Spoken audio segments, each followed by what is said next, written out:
Elise here at Bowman Library with a whole new middle grade book spotlight. So it is week 3 of our summer reading adventure. And if you haven't already signed up, make sure you do. It's hanleyregional.org/youth summer reading. So get on and sign up if you haven't already, because our theme for this week is Tales That Woke.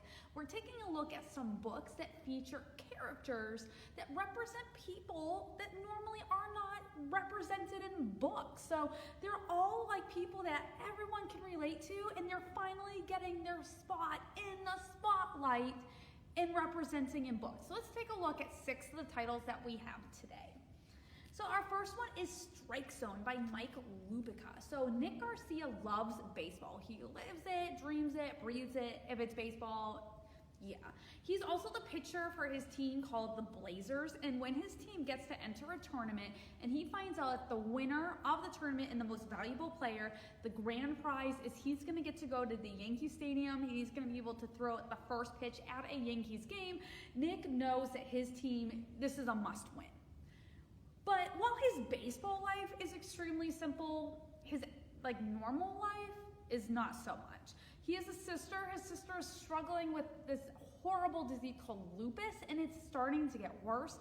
And on top of all of that, adding to the drama and tension at home, his parents are undocumented. And Nick fears all the time that they're going to be found out and they're going to be deported back, and Nick won't be able to be with his parents because he was born here in the United States, so it would just be his parents sent away. When he finally witnesses an immigration raid in person, he knows that they may be running out of time, and he feels the pressure growing on him that much more, and the only outlet he has is baseball. But this book is not just about baseball or social issues. The author combines everything together in this amazing story. It's fast-paced, and you will want to go through this as fast as you can because you will want to know what happens, not only with Nick's family, but Nick with the baseball tournament as well. This is Strike Zone. So this is a nonfiction book called Getaway with Murder by Chris Crow. So this nonfiction work is one that can be tough to read, but it is an important part of our history that we need to understand and learn from to not make these same choices in the future. So in 1955, 14-year-old Emmett Till goes from Chicago down to Mississippi to visit some people in his family. And as a black teenager, he is looked differently upon by the white people living in this town as well, because right now, segregation is going on. Black people and white people, they're not allowed to even be in the same place, basically. So when he is accused of a crime that he did not commit, the people in the town decide they're going to take justice into their own hands, and they're going to kidnap him, and eventually they're going to kill him without him even having a trial. The 2 men who commit this crime, they are arrested, and they are, they go through a trial where they are found not guilty, even though later on they do confess that they committed this crime. When this story comes out across the country again in 1955, people were appalled and shocked that this was even happening in our own nation, and this kind of led to spur the conversations of equal rights, even though to obtain that would still take years, if not happening yet. This is Getaway with Murder. When the Stars Are Scattered. So this graphic novel is based on a true story about a Somalian refugee named Omar Mohammed.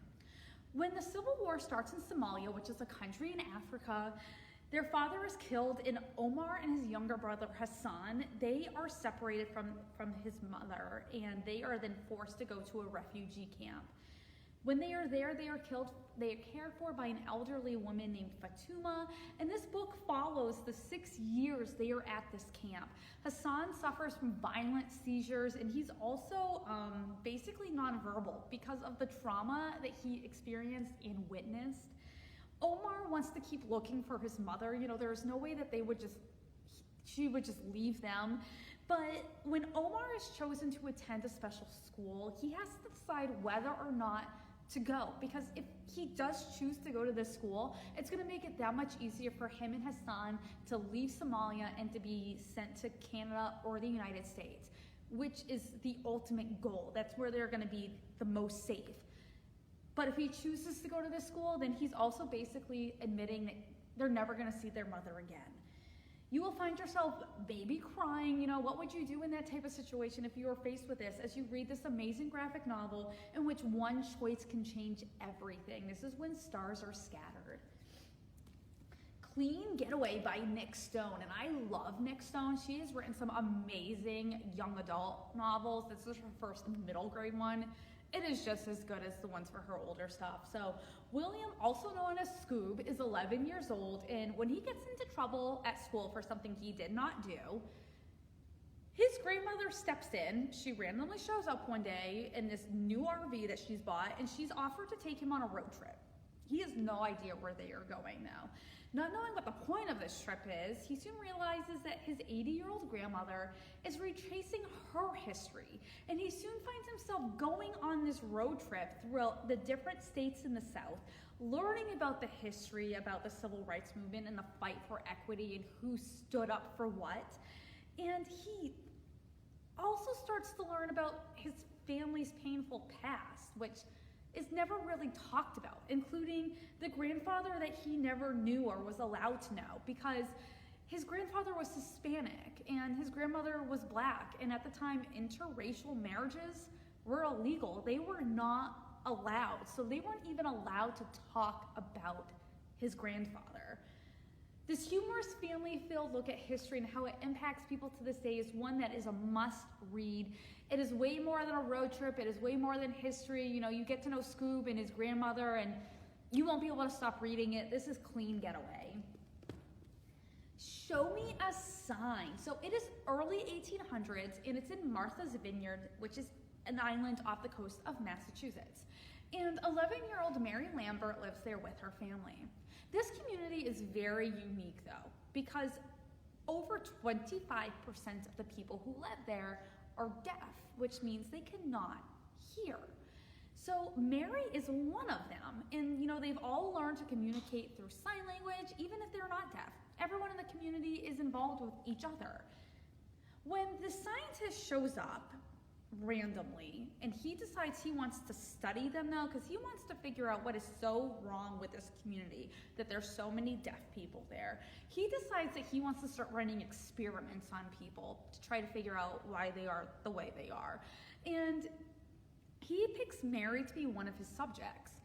But when he decides that he's going to kidnap Mary, bring her back to Boston, and then start to run tests on her, other scientists that are involved in this, they kind of start to have a problem with it, and she soon makes friends with them, and they decide they're going to do everything they can to save her from the horrible and terrible situation that she is finding herself in.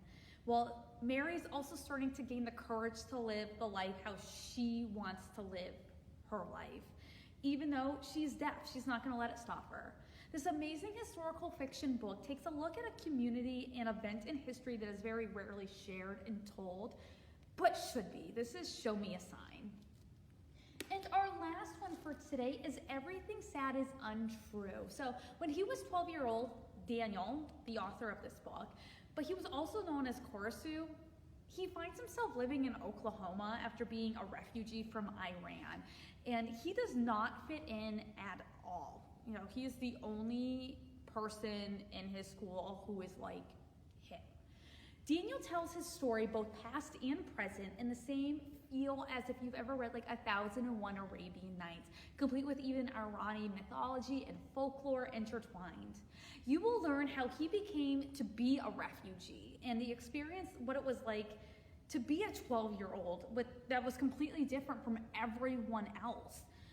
There are some tough issues discussed in here. There are some instances of bullying, maybe a little bit of some domestic violence, and there is violence and displayed and explained that people showed to him and his family just do because they were immigrants. But this is based on a true story with some fictional elements, but you will not be able to put down this semi-autobiographical story. This is the Prince Award winner for this year, meaning it was one of the best books written last year, and it is pretty much amazing. This is Everything Sad is Untrue. So these are just 6 of the books that we have here at the library that are woke titles, that they feature characters that normally would not be represented in books. So we encourage you to come on down, check out one of these, or we can help you find a book featuring someone just like you, if that's what you want to read, or like someone else So feel free to come on down and we will help you out. I hope you have a great week. Tune in next week when we have a whole new middle grade book spotlight with our summer reading adventure.